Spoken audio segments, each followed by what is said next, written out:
tous, j'espère que vous allez bien. On se retrouve pour le grand moment tant attendu de tout le monde, hein, la plantation des tomates. Alors, je vous conseille avant de planter vos tomates de regarder un peu votre météo à l'avance. Donc là, ils annoncent du soleil à partir de mercredi jusqu'à samedi, ils annoncent de la pluie, enfin bref. Mais bon, comme vous pouvez voir, je ne peux pas faire patienter plus longtemps mes tomates en godet, parce que le semis date de mi-mars pour la plupart. Et là, ils en peuvent plus, quoi. Donc j'ai commencé, comme vous pouvez voir, j'en ai planté un hier. Alors déjà pour commencer, moi j'utilise des piquets comme ça, en bois. Il faut que j'en rachète, je vais pas en avoir assez. Tout simplement parce que j'avais utilisé du bambou l'année dernière et le bambou, à la longue, le bambou, il se couche avec le poids des tomates. J'ai certaines tomates qui dépassaient le bambou.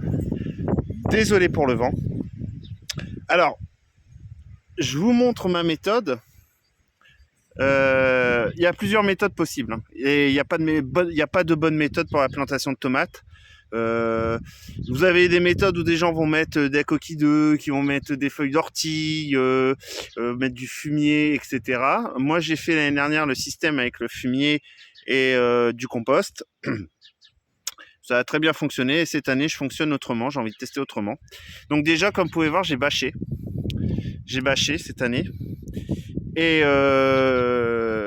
je vais rajouter de la paille. Ce week-end, je dois aller chercher de la paille. Je vais rajouter en plus de la paille, désolé, sur la bâche, pour pas que ça chauffe de trop, justement. Et du coup, voilà. Ensuite, ce qui va se passer maintenant, c'est que cette année, je teste un autre truc. C'est déjà le purin de prêle. Alors là, il est en train de tremper dans du purin de prêle.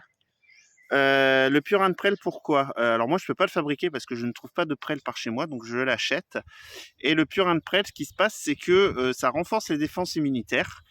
Et vous pouvez le faire en prévention du mildiou, en pulvérisation. Alors vous le faites, si vous devez le faire, c'est bien sûr par temps sec et éviter en plein soleil. C'est-à-dire plutôt le faire en bordure de soirée, hein, quand le soleil n'est pas sur vos pieds, n'est pas sur vos plants, sinon vous allez brûler le feuillage. L'année dernière, je l'ai fait parce qu'on avait une période un peu humide pendant quelques temps, donc je l'avais fait. Et écoutez, j'étais assez content, donc du coup, je me relance dans du purin de prêle. Alors, ce que j'ai fait il y a 2-3 jours, c'est que j'ai retiré les cotylédons et j'ai retiré les feuilles les plus basses. Pourquoi? Pour éviter que ça soit trop en contact avec le sol. Ça peut favoriser les maladies. Bon, je sais qu'il y en a qui le font pas, moi je le fais comme ça. Ce qu'il faut savoir aussi, c'est que je le fais avant pour le temps de la cicatrisation, hein, parce que du coup vous blessez un petit peu le plant en faisant ça, donc il faut le laisser 2-3 jours le temps que ça cicatrise un peu, parce qu'avec l'humidité qui est actuellement, ça serait bête de se prendre des maladies dès le départ. D'autres le font pas, je connais des gens qui font pas ce système là, bon je fonctionne comme ça, donc bon. Donc cette année, je teste. Ah, désolé, je vais le coucher parce que là, il tient plus debout. Cette année, du coup, vous faites un trou assez profond. D'accord?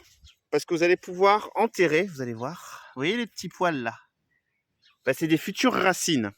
Donc, vous pouvez l'enterrer plus profondément pour que le plant puisse faire plus de racines. Moi, cette année, du coup, je vais tester. C'est un mélange de terreau horticole et de terreau à base d'algues et de fumier de cheval. Voilà.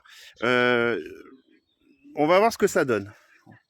Donc, je le mets dans mon trou que j'ai fait avant, hein. Donc là, c'est la grosse de rondelle que je vais planter. Alors, je vais essayer de vous poser. Alors, c'est pas gagné, parce qu'avec le vent... Voilà. Donc, vous laissez à peu près 50 cm entre vos plants. Et vous venez enterrer au maximum votre plant. Voilà. Donc, vous venez le recouvrir. Et j'ai oublié, j'ai pas arrosé parce que c'est déjà trempé en dessous, hein. Hop. Mais normalement, vous devez mettre de l'eau dans votre trou avant. Et vous voyez, les feuilles vont quand même toucher le sol, hein, mais bon.